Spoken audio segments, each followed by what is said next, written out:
Gente, quero chamar a atenção de mais alguns aspectos relacionados ao vício redibitório e à tutela do Código de Defesa do Consumidor. Nós já vimos que o artigo 18 trata lá da responsabilidade solidária entre o fornecedor imediato e o fornecedor mediato. No entanto, ainda no artigo 18, lá no parágrafo 5º, há uma exceção a essa regra, quando há o comércio de produtos in natura. Então, se você, por exemplo, amanhã vai na feira de Afogados da Engazeira e compra melancia ou compra banana e esse bem apresenta defeitos, apresenta inutilidade, ele não pode ser consumido, seja porque está estragado ou passou do prazo de validade, você só pode demandar perante aquele feirante, a não ser que você tenha conhecimento de quem plantou ou produziu aquele bem, o que é muito difícil na prática das relações de consumo desse tipo de produto. Então o parágrafo 5º do artigo 18 do CDC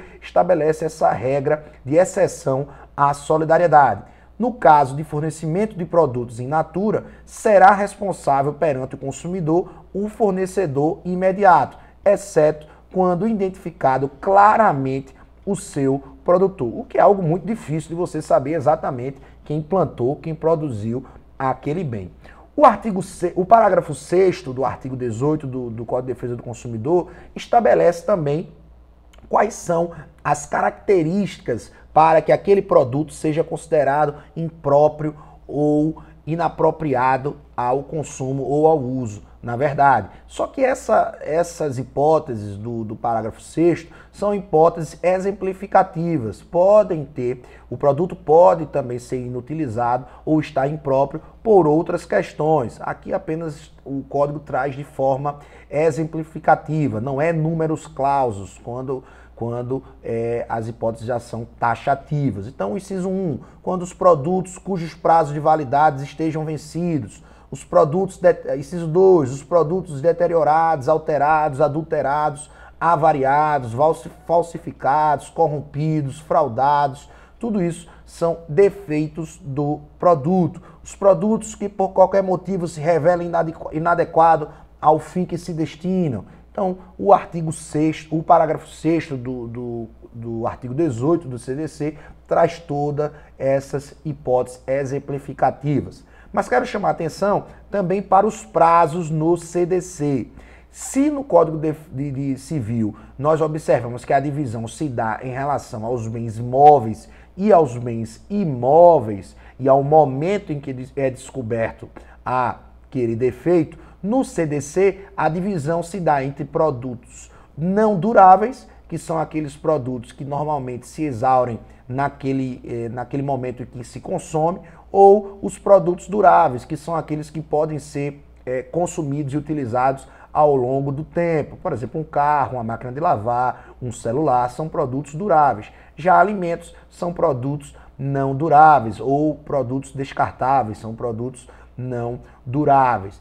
Então, no caso de produtos não duráveis, o CDC, no artigo 26, estabelece o prazo de 30 dias. Já para os produtos duráveis, o prazo é de 90 dias. Então, se lá no Código Civil nós temos os prazos no 445 relativos aos bens móveis e imóveis, aqui no CDC nós temos os prazos relativos aos bens duráveis e os bens não duráveis, tá?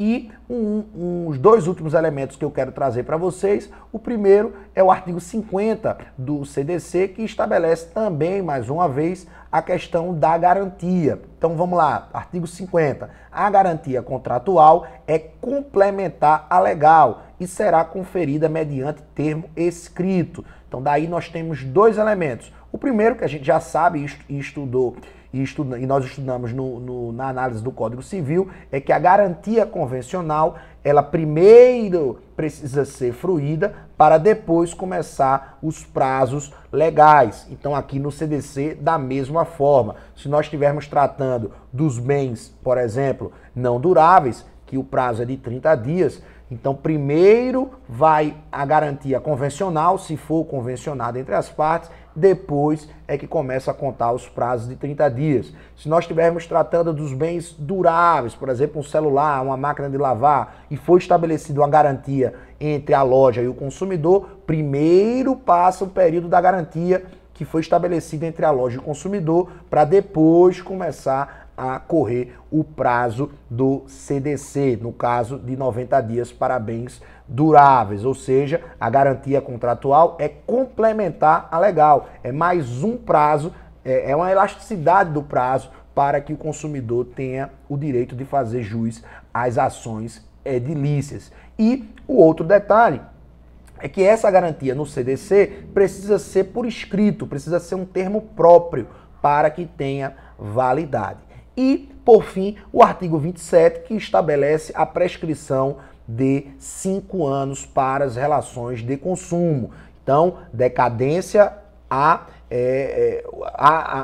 extinção do próprio direito material em si, a prescrição, a extinção da pretensão jurisdicional. Então, se você tiver ainda dúvida de prescrição e decadência, dê uma lidinha entre as diferenças básicas de prescrição e decadência. No Código Civil, os prazos prescricionais estão lá previstos no artigo 205 e 206, e os prazos decadenciais são os prazos que estão previstos para todas as outras modalidades. Aqui no CDC, nós temos os prazos decadenciais previstos no artigo 26 e o prazo prescricional previsto no artigo 27 de 5 anos. Tá bom, gente? Então, encerramos aqui agora o conteúdo dos vícios redibitórios, tanto do Código Civil quanto do Código de Defesa do Consumidor, e na próxima aula nós trataremos de evicção. Valeu? Continue estudando, leiam pelo livro, leiam o material que eu mandei para vocês. Todas essas aulas já estão disponíveis na nossa plataforma da FASP. Valeu!